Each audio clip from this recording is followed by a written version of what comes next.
Buenas tardes.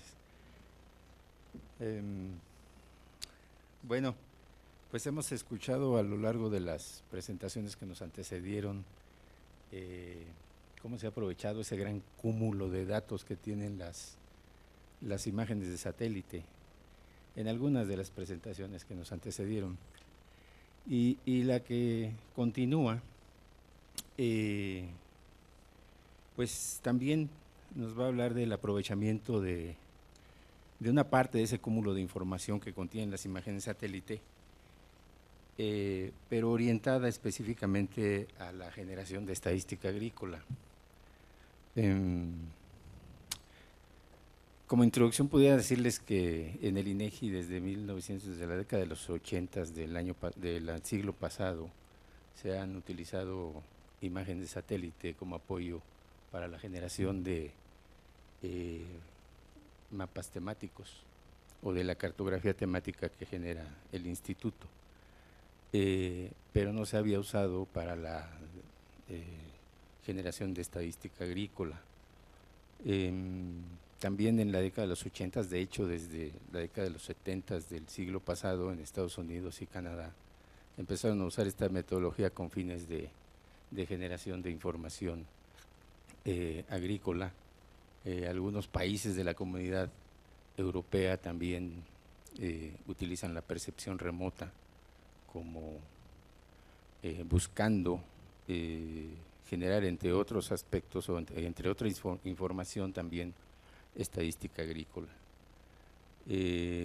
Nos decían algunos funcionarios del USDA de Estados Unidos que la intención de utilizar esta metodología de percepción remota aplicada a la agricultura era ir desplazando paulatinamente las encuestas de predicción de cosechas que se realizan para diferentes cultivos. Y aunque no lo han logrado cabalmente, sí utilizan la información eh, como un elemento para eh, validar o comprobar datos que han generado con encuestas, a través de encuestas, y que les generan dudas de los resultados. Pero también hacen mapas de cultivos agrícolas, de varios cultivos, creo que tienen mapas de 50 cultivos, y han avanzado pues en el uso de esta metodología. En México, ya hablando de la percepción remota para generación de estadística agrícola, el INEGI, bueno, hay diferentes instituciones que utilizan esta metodología. Podemos citar a la Sedena, a la Secretaría de Marina, que ya se imaginarán en qué tipo de cultivos están atendiendo pues básicamente con esta metodología. La Zagarpa, que también está con una tendencia a generar información agrícola con percepción remota, y el INEGI, que básicamente a partir de 2010 empezó a trabajar con este método y ha hecho algunos estudios sobre generación y ha generado información pues a nivel municipio de diversos cultivos. Y lo que se ha observado es que, bueno, la metodología es todavía cara, y las herramientas que se utilizan para desarrollarla pues siguen siendo caras, las imágenes satélite, los software. Y es precisamente aquí el tipo de software que se requieren para el tratamiento de las imágenes satélite son caros, y eso hace importante en este caso la investigación que ha financiado el Fondo CONACYT-INEGI para desarrollar o hacer esta investigación de clasificación de cultivos agrícolas temporales en imágenes de alta resolución usando técnicas de cómputo inteligente, que nos va a presentar en un momento más el doctor Roberto Antonio Vázquez Espinosa de los Monteros, de quien quiero leer una breve semblanza, que por cierto me dieron muy amplia, y que traté de hacer un resumen enfocándolo básicamente a los temas que tratan esta presentación que nos va a hacer. Bien, el doctor Roberto Antonio Espinosa de los Monteros es ingeniero en sistemas computacionales por el Instituto Politécnico Nacional. Recibe el grado de maestro en Ciencias de la Computación y doctorado en Ciencias de la Computación, con mención honorífica del Centro de Investigaciones en Computación del IPN en el 2006 y 2009 respectivamente. El doctor Vázquez se ha especializado en el área de inteligencia artificial, particularmente en las líneas de investigación relacionadas con las redes neuronales artificiales, el reconocimiento de patrones y el análisis de imágenes digitales. Su dedicación y avances en el área dieron pie a que recibiera la presea Lázaro Cárdenas, máxima distinción que otorga el Instituto Politécnico Nacional en el 2010 por su trayectoria como estudiante de doctorado. A principios de 2010 se incorporó a la Universidad La Salle con el nombramiento de maestro de tiempo completo investigador, donde inició su propia línea de investigación sobre redes neuronales pulsantes de tercera generación, aplicadas al reconocimiento de patrones y al modelado de circuitos corticales. El tipo de investigación que el doctor Vázquez ha realizado es teórica y aplicada. Por un lado, su equipo de trabajo ha desarrollado algoritmos para entrenar y diseñar diferentes modelos neuronales de tercera generación, generando con esto publicaciones de diferentes foros, tanto nacionales como internacionales. Por otro lado, se ha enfocado en aplicar este tipo de modelos neuronales en problemas de impacto social relacionados con el reconocimiento de patrones y análisis de imágenes. Su trayectoria académica le ha permitido obtener la distinción de miembro del Sistema Nacional de Investigadores Nivel 1 entre enero del 2011 y 2013 y renovar su permanencia en el periodo 2014-2017. En cuanto a su producción científica, el doctor Vázquez ha publicado 70 artículos de investigación en diferentes foros, lo que le ha valido más de 120 citas en la literatura científica a nivel nacional e internacional. Y ha sido responsable técnico de 4 proyectos de investigación, actualmente uno financiado con recursos del Fondo Sectorial CONACYT-INEGI, que es el que a continuación nos va a presentar y para lo cual le cedo la palabra. Adelante, doctor. Gracias, José Luis. Buenas tardes a todos. ¿Con cuál?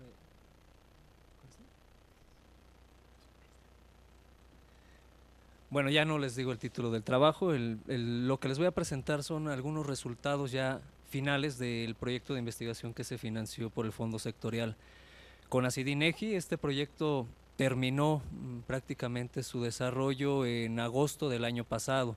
Entonces nos invitaron previamente al primer seminario donde mostramos avances. Ahora es la intención de mostrarle algunos resultados finales del proyecto. Como son 20 minutos, trataré de ser muy breve con lo que les explique. Ya no voy a ahondar en tratar de justificar la problemática, por qué se hizo esto, porque ya lo hizo muy bien José Luis Escobar.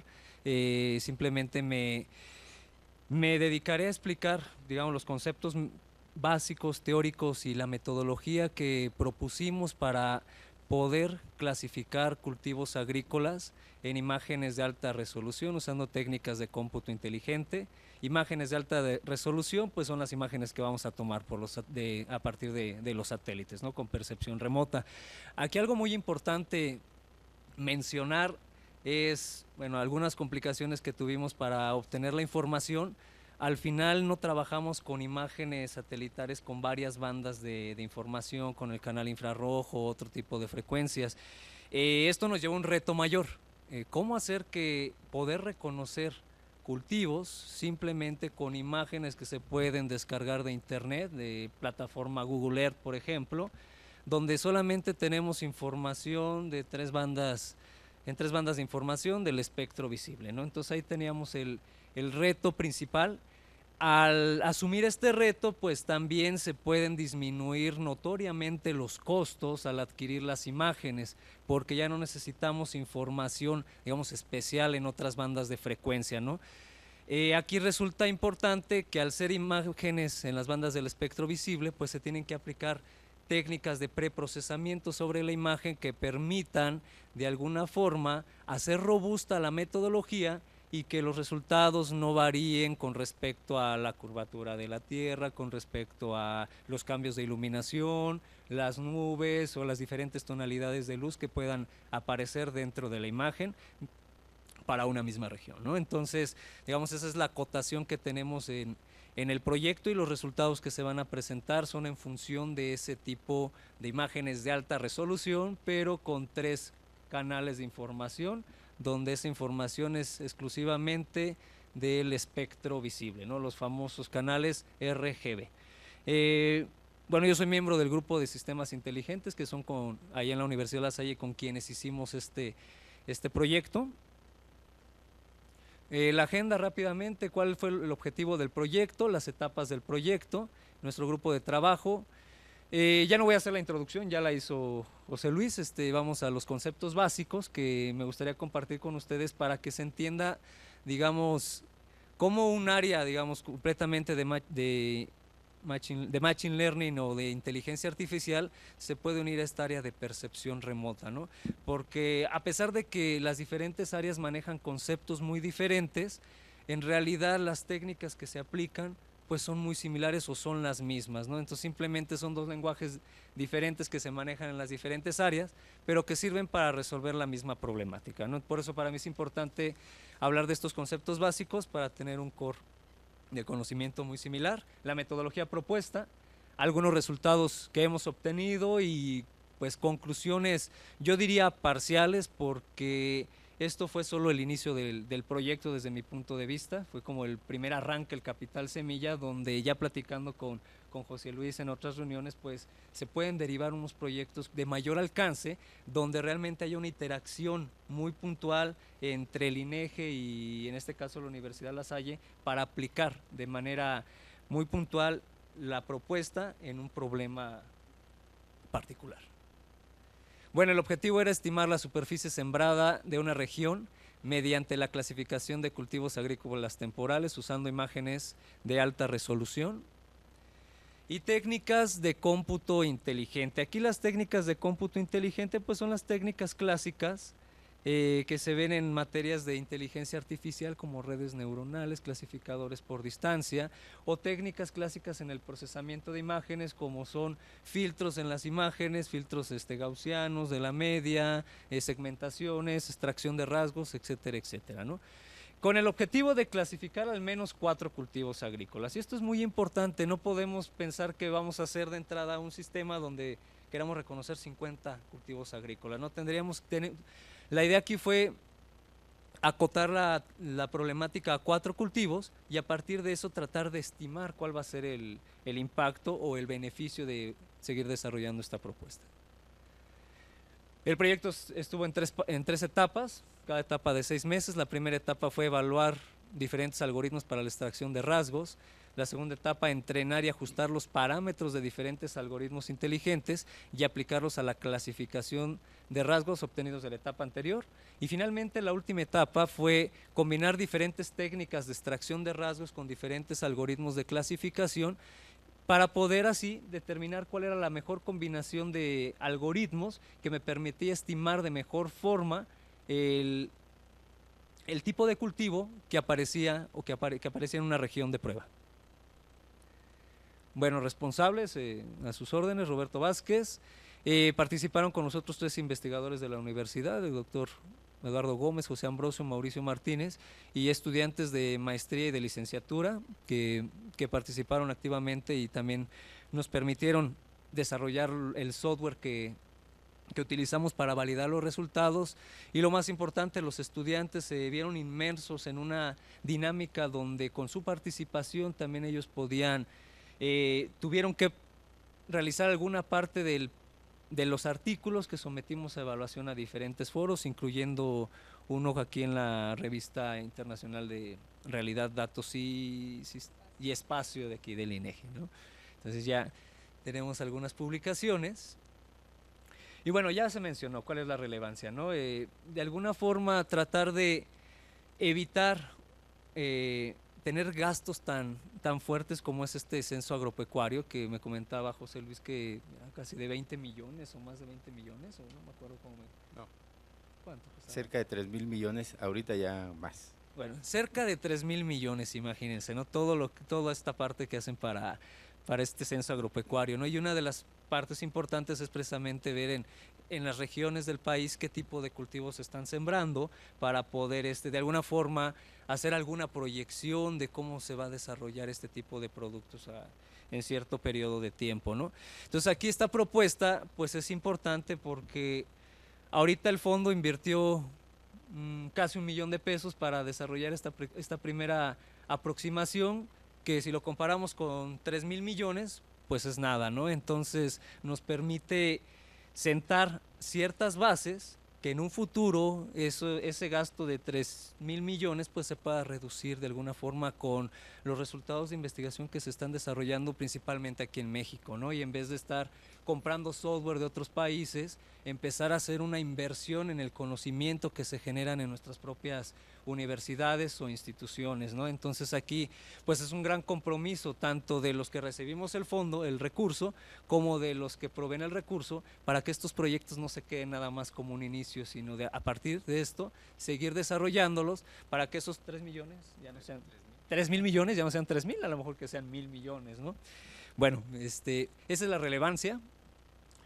Cuando hablamos de clasificación de cultivos en imágenes, en realidad estamos abordando un tema donde se involucran 3 etapas muy importantes, ¿no? La primera es el método o el dispositivo por el cual vamos a obtener la imagen. El segundo es el preprocesamiento de la imagen y la extracción de información relevante que me permita, en la última etapa, determinar qué tipo de cultivos aparecen dentro de esa imagen, ¿no? Son las 3 etapas principales que podemos mencionar, y en realidad esas 3 etapas que se mencionan son las etapas que tiene cualquier sistema automático de reconocimiento de objetos, donde un objeto puede ser un rostro, un vehículo, una huella dactilar, y ahora aquí un cultivo, ¿no? Entonces, utilizando esa aproximación, nuestros objetos se convierten en los cultivos que queremos clasificar y podemos utilizar digamos, este esquema general, ¿no? Donde tenemos adquisición de la imagen,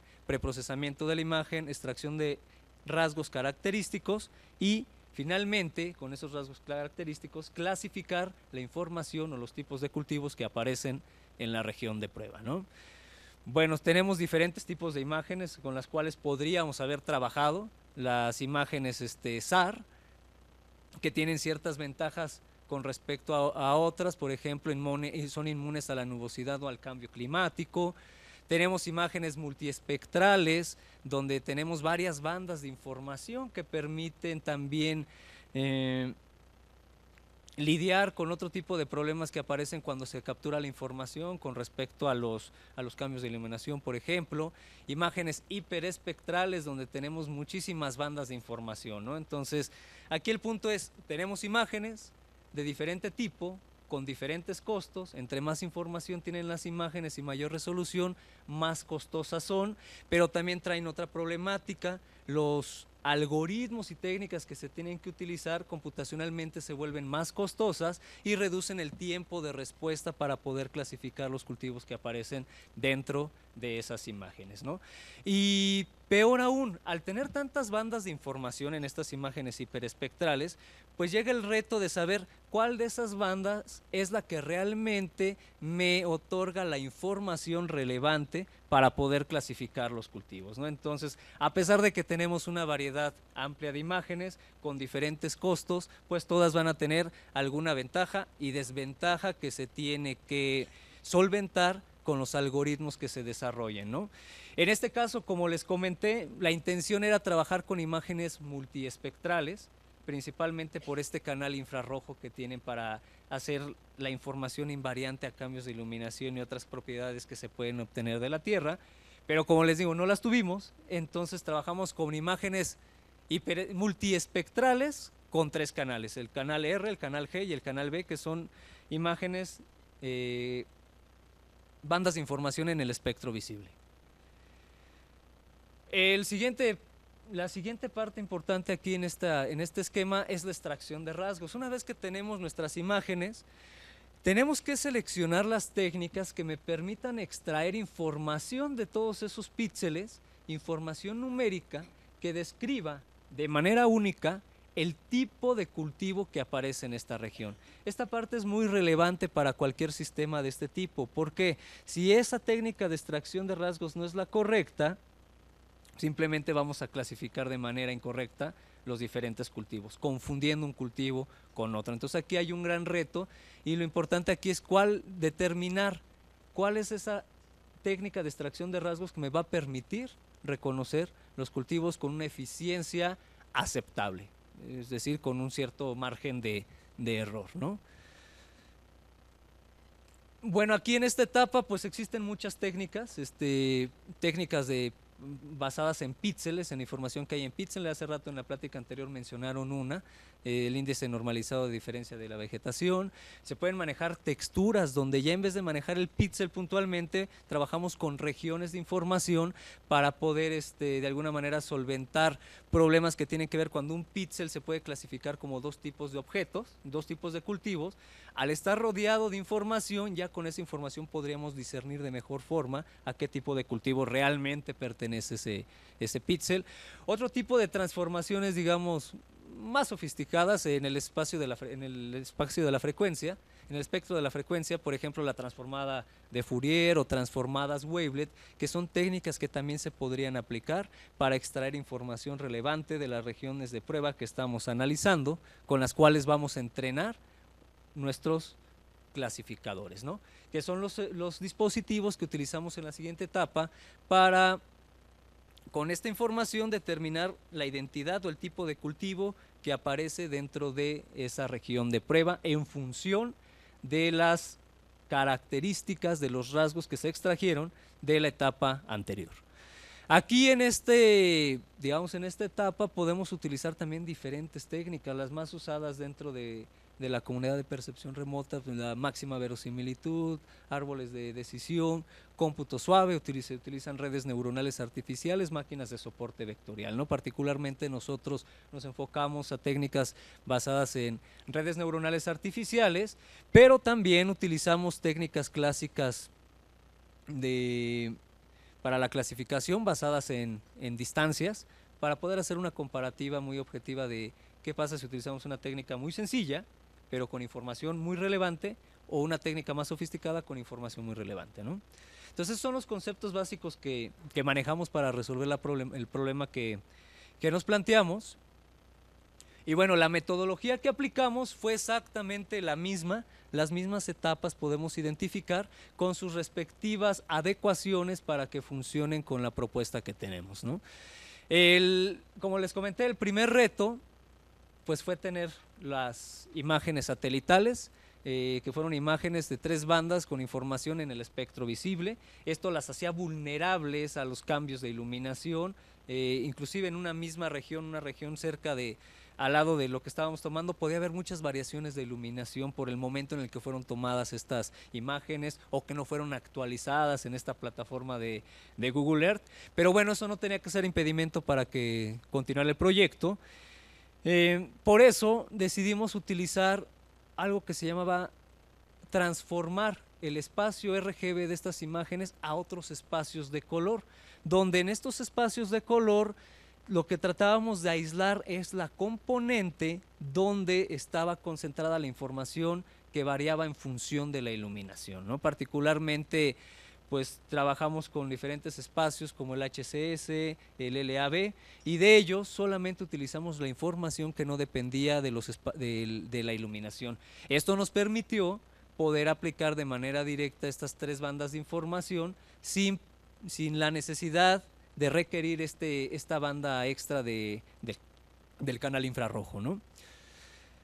Y bueno, finalmente, en esta etapa tuvimos que también plantear una estrategia en la cual cómo íbamos a extraer la información. Ya tenemos las imágenes, ya las tenemos transformadas a un espacio de color muy adecuado para el tipo de información que manejamos, pero ahora el reto era, ¿cómo voy a etiquetar o cómo voy a saber qué tipo de cultivos aparecen en esa región, ¿no? Aquí lo que hicimos fue un etiquetado manual, donde uno de los colaboradores se dedicó a revisar toda la región de prueba y tratar de segmentar de manera manual los diferentes cultivos que aparecían dentro de la imagen, ¿no? Particularmente para este problema solamente tratamos de etiquetar 5 tipos de cultivos diferentes dentro de toda la imagen.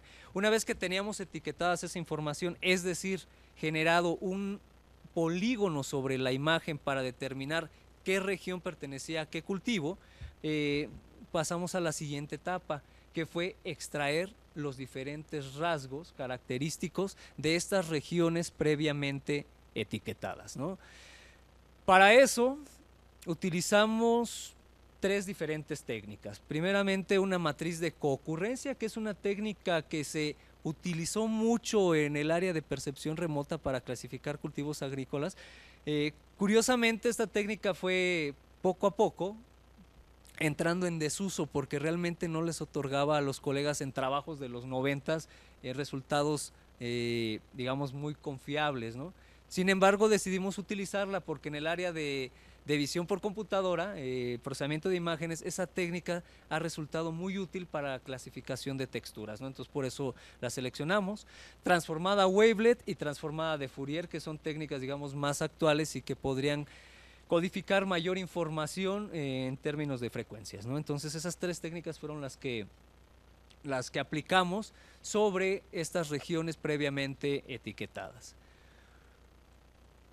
Una vez que tuvimos esa información, lo siguiente fue, con la información comenzamos a entrenar o a ajustar diferentes clasificadores lineales y redes neuronales, ¿no? Particularmente fueron clasificadores basados en distancia mínima, distancia de Mahalanobis, distancia euclidiana y redes neuronales tradicionales de las redes de perceptrones con 2 capas o una capa oculta. Fue la única dispositivos de clasificación que utilizamos y al final lo que buscábamos era comparar qué combinación de espacio de color, de técnica de extracción de rasgos y dispositivo de clasificación era la que mejores resultados me proveía. Y me refiero a mejores resultados a una eficiencia de clasificación adecuada, ¿no? Entonces, si tenemos una eficiencia de clasificación confiable, la estimación del cultivo que aparece en la región va a ser confiable, porque es la misma, va a ser el mismo error que se arrastre al calcular el porcentaje de clasificación y la estimación del cultivo.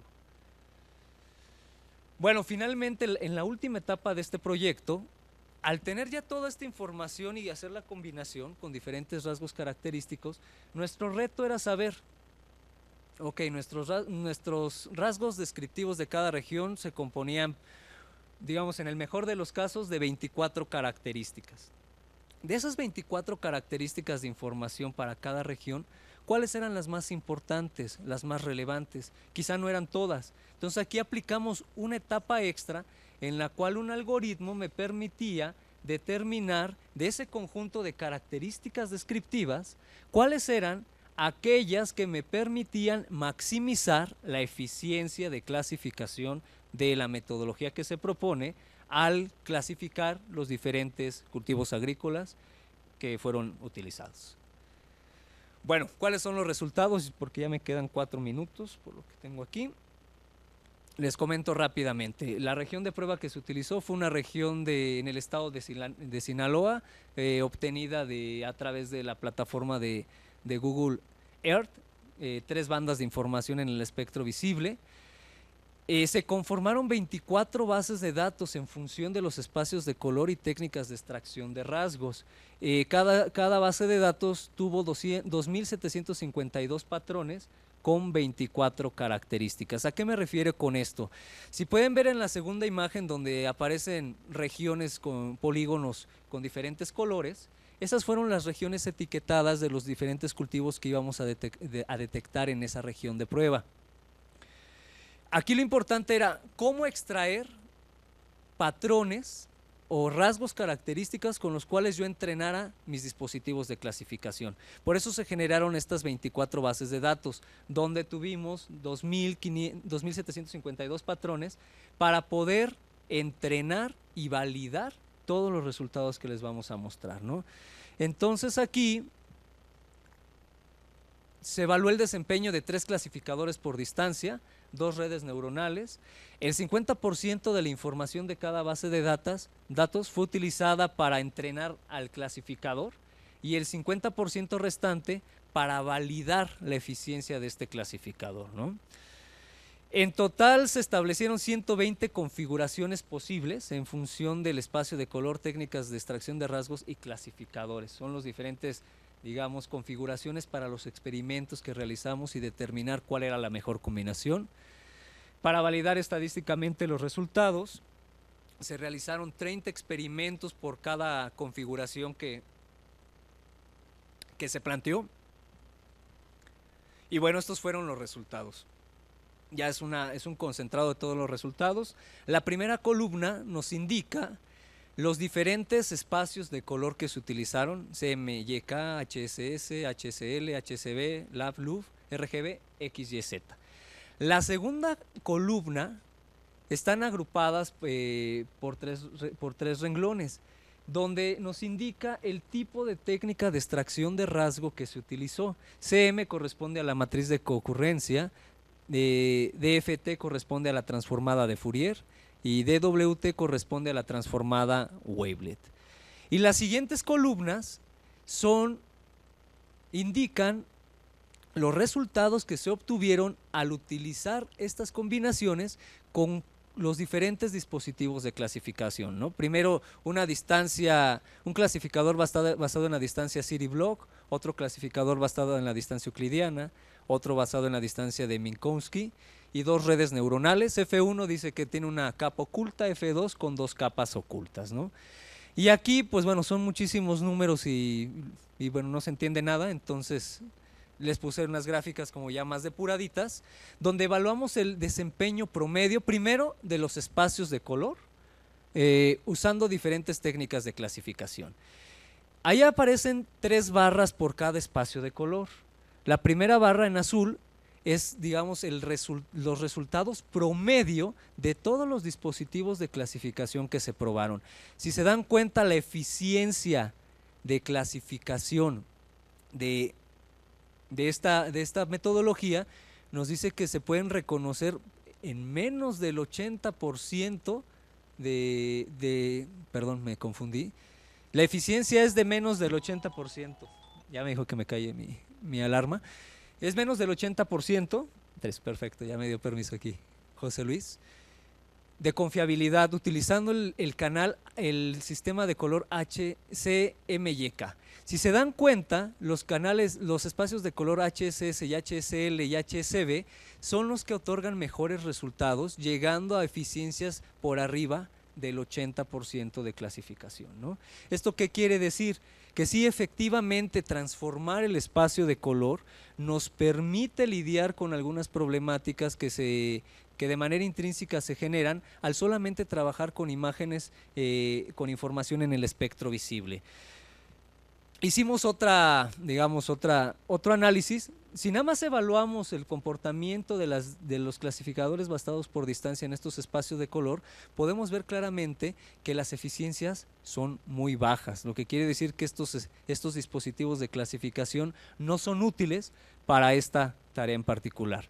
Y si nada más utilizamos la información que se generó con las redes neuronales en los diferentes espacios de color, claramente vemos que todas las redes neuronales nos otorgaron eficiencias cercanas o por arriba del 90% de confiabilidad en el sistema, ¿no? Entonces, esto nos permite ver que la red neuronal es una técnica de clasificación confiable que se puede utilizar con los diferentes espacios de color.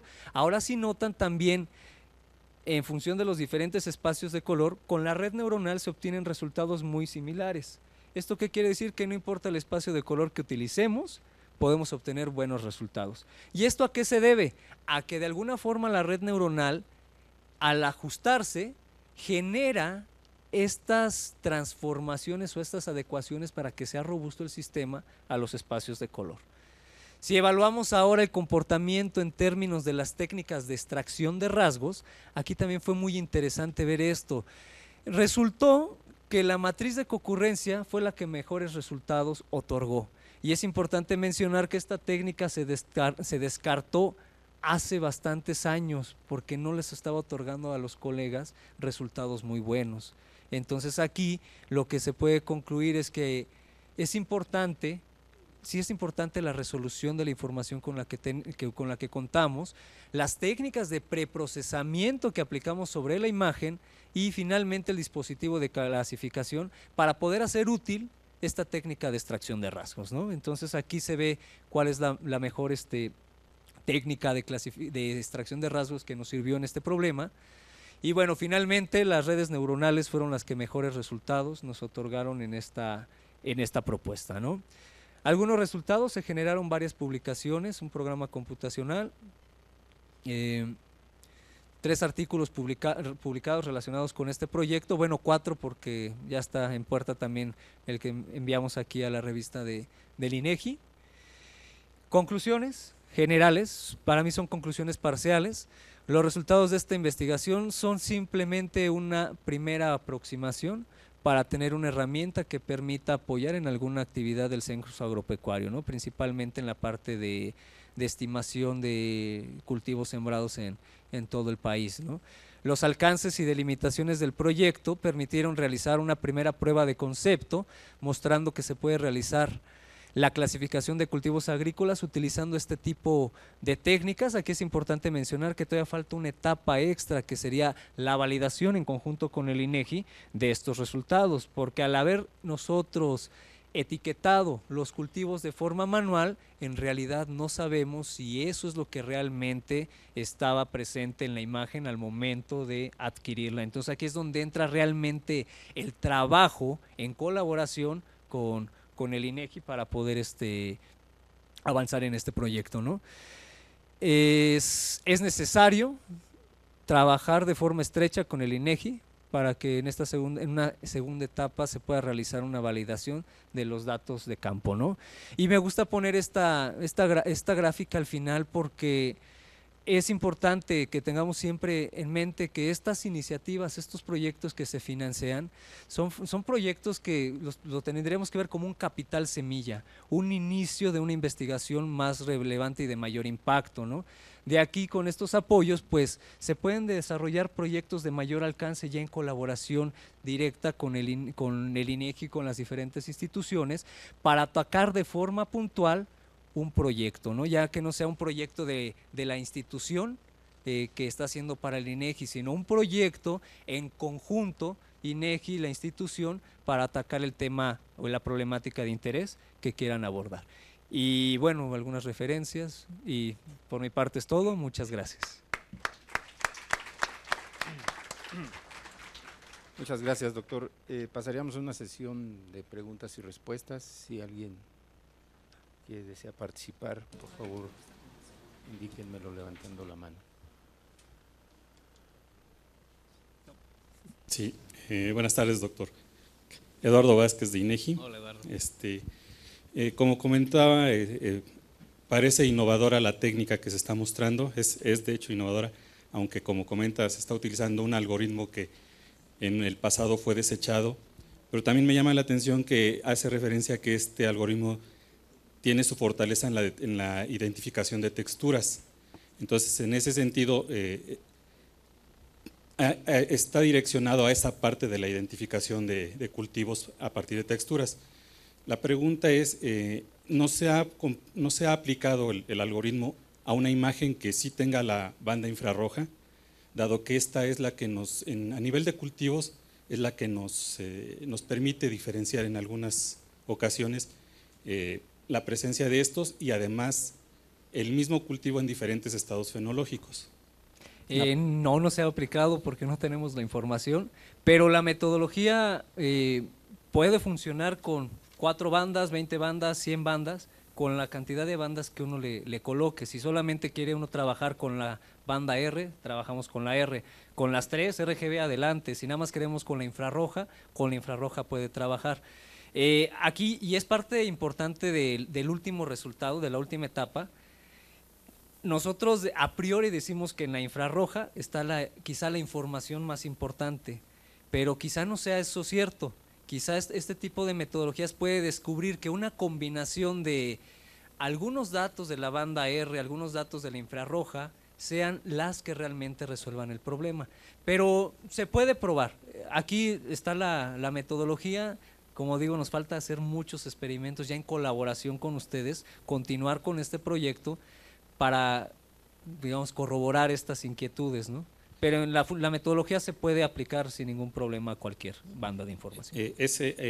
La segunda parte del comentario era ese. Valdría la pena validar esta información con alguna zona donde ya, de las pruebas que ya se han realizado en el INEGI, donde ya sabemos qué cultivos existen, aplicar el programa, el software, para ver qué nos arroja y comparar los resultados. Así es, eso es muy importante. Sería importante para, pues, para ver la fortaleza que tiene el algoritmo, la combinación de los diferentes elementos que se están usando para la identificación de los cultivos. Completamente de acuerdo, Eduardo.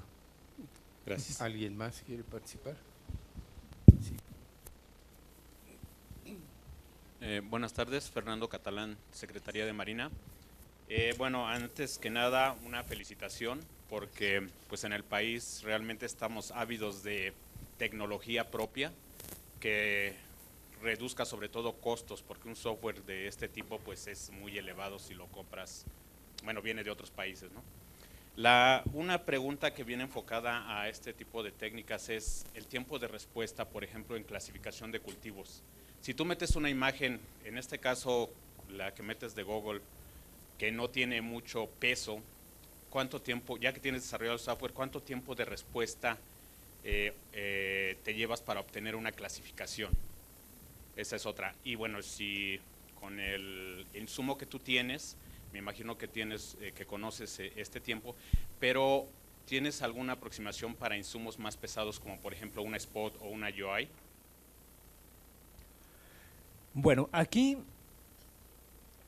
en la etapa de entrenamiento o ajuste de los dispositivos de clasificación es realmente donde se toma muchísimo tiempo el entrenamiento. Puede tardarse desde 1 hora hasta 1 semana, dependiendo de la cantidad de información que utilicemos para entrenar el dispositivo de clasificación. Aquí, si se dan cuenta, pues fue una imagen muy pequeña. Estamos hablando que se tardó menos de 1 minuto en hacer todo ese entrenamiento. Es muy rápida.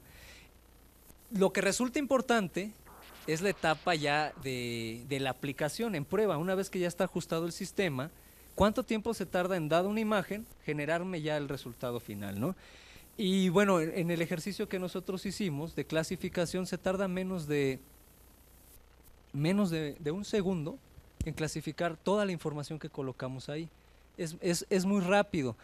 Ahora, si incrementamos el tamaño de la imagen, evidentemente esto también, el costo, el tiempo computacional también va a incrementar en función de esta tipo de imagen, ¿no? Podríamos decir que estos algoritmos tienen una complejidad lineal. Entre más grande es la imagen, más tiempo nos vamos a tardar. Aquí la buena noticia es que también existen otras técnicas. Si hablamos ya de cómputo paralelo, donde utilizamos clústeres con diferentes GPUs para el procesamiento, lo que podríamos problemas, bueno, esto lo hacemos en otro tipo de problemas, por ejemplo, cuando modelamos regiones corticales del cerebro, que nos tardaríamos en una máquina convencional 1 mes en hacer una simulación. Con este tipo de arquitecturas nos tardamos 10 minutos, 20 minutos. ¿Por qué? Porque estamos utilizando, en vez de una máquina, 1000 máquinas conectadas entre sí para resolver ese problema. Esas son áreas de oportunidad que se deben explorar, por eso menciono que esto es como el inicio que permite ya sentar las bases para una necesidad muy puntual y adecuarla para que funcione ya con un problema real, donde queremos analizar, digamos, unas imágenes del spot de GeoEye o algo así con muchísima resolución, con muchas bandas de información. quiero complementar. Ya nada más como comentario referente a información que tú puedes utilizar para, para complementar el proyecto.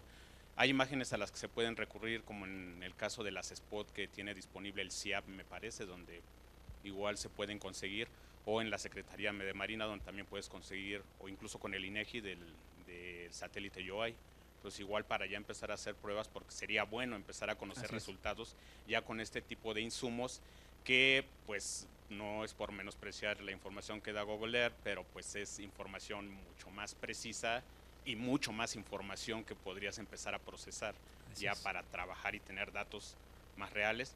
Y además de la temporalidad que te da esto, por ejemplo en el caso de los censos, pues tener ya un estudio multitemporal, ¿no?, que te pueda ir dando información para actualizar constantemente. Así es, completamente de acuerdo. Muchas gracias. ¿Alguien más? Yo quisiera aprovechar, comentaba el doctor la respuesta a la primera pregunta, que se alcanzaba, el software puede trabajar con 3, 4, 5 bandas o más. En este caso sería una limitante el tipo de equipo en el que se procesara la información. Tendríamos que ocuparíamos características específicas mínimas, o una computadora como las que normalmente tenemos podría procesar esa información. Bueno, la respuesta depende de qué tan rápido adquieres el resultado, ¿no? Se podría utilizar en una laptop, se podría utilizar lo que se desarrolló en una PC, pero sí se va a tardar un poquito más, ¿no? También gracias al apoyo del INEGI pudimos comprar un pequeño equipo de supercómputo, donde pues ahí también corremos el mismo programa y corre mucho más rápido. Pero en realidad la arquitectura pues, de la computadora, el tipo de computadora, pues es lo de menos, funciona el programa. Aquí la cuestión es, si lo quieres muy rápido, pues tienes que utilizar una computadora más potente que digamos una Toshiba de 4,000 pesos, de esas laptops pequeñas, ¿no? Que también funcionan y jalan los programas, pero más lentos. Y que no le caben muchas imágenes, además. Yo creo. ¿Alguien más?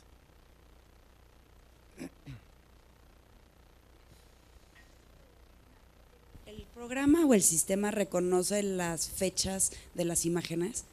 Porque no todas las imágenes de Google son de la misma fecha. Entonces, ¿hay alguna manera de clasificar por fecha? O no. Bueno, más bien, de quitar el sesgo por fecha de las imágenes. No, eso es algo que se tendría que trabajar. Insisto, como bien dicen, en Google Earth pues está la imagen, ni siquiera sabemos cuándo se capturó, porque no te dice el Google Earth de qué fecha es esa imagen, ni siquiera te dice la resolución, de a cuánto equivale cada píxel. Todos esos estudios yo creo que se tienen que empezar a trabajar ya cuando tengamos, lo que insistía, ya cuando trabajemos más en contacto con el INEGI, con los que tengan las imágenes, para poder hacer eso. Inclusive se planteaba la temporalidad del cultivo. ¿Puedes reconocer el cultivo cuando apenas está así de pequeño, ya está bien desarrollado? La respuesta es sí, pero depende de la información que tú le des a estas técnicas para entrenar. Si yo no le doy información de cuando el cultivo estaba apenas germinando, pues no me va a reconocer el sistema ese tipo de información. Pero o sea, no se puede en este momento. De hecho, el sistema no es digamos, un sistema, por eso planteé una metodología, porque el sistema, digamos, todavía no es comercial, o todavía no está en una etapa en el cual se lo damos al INEGI y luego lo utilice, ¿no?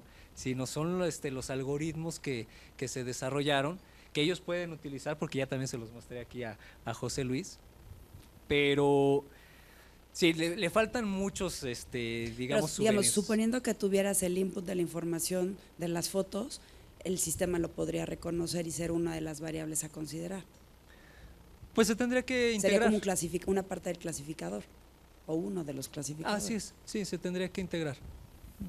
Sí, yo complementaría diciendo que finalmente cuando haces tú tu proyecto tienes que definir esas fechas. Bueno, antes de darle su reconocimiento al doctor Vázquez, quisiera darle la palabra al doctor Pedro Guido Aldana del Instituto Mexicano de Tecnología del Agua, del IMTA, que quiere hacer una invitación al 5º Seminario Internacional de Potamología José Antonio Maza Álvarez. Adelante, doctor. Sí, muchas gracias. Bueno, en nombre de la Coordinación de Desarrollo Profesional del Instituto Mexicano de Tecnología del Agua, quiero extenderle la más cordial invitación para que se inscriban y participen en el 5º Seminario Internacional de Potamología José Antonio Maza Álvarez, que tendrá lugar los días 22, 23 y 24 de julio del presente año en la ciudad de Querétaro, en el Hotel Hacienda Jurica. Hay una liga en la página web del IMTA en donde podrán encontrar toda la información del evento. Me atreví a hacer la solicitud, y muchas gracias a los organizadores de este evento, de hacer la invitación porque hay algunos temas que hemos abordado el día de hoy que convergen con el seminario de potamología. Potamología significa estudio de los escurrimientos superficiales. Potamo, agua, logia, tratado de los escurrimientos superficiales. Y hay muchas disciplinas que convergen y vamos a tener diferentes actividades.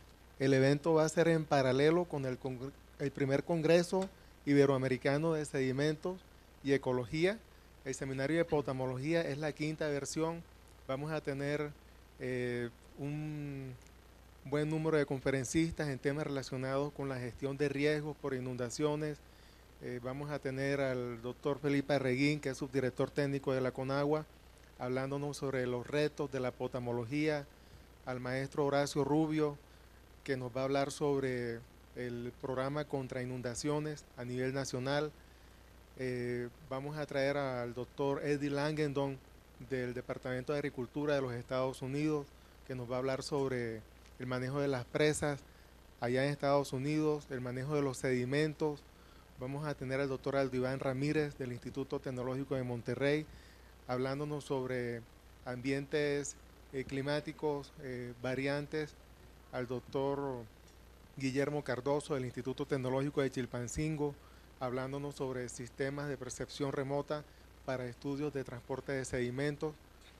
Y vamos a tener un curso previo sobre hidráulica fluvial, aspectos generales, el día lunes 20 de julio.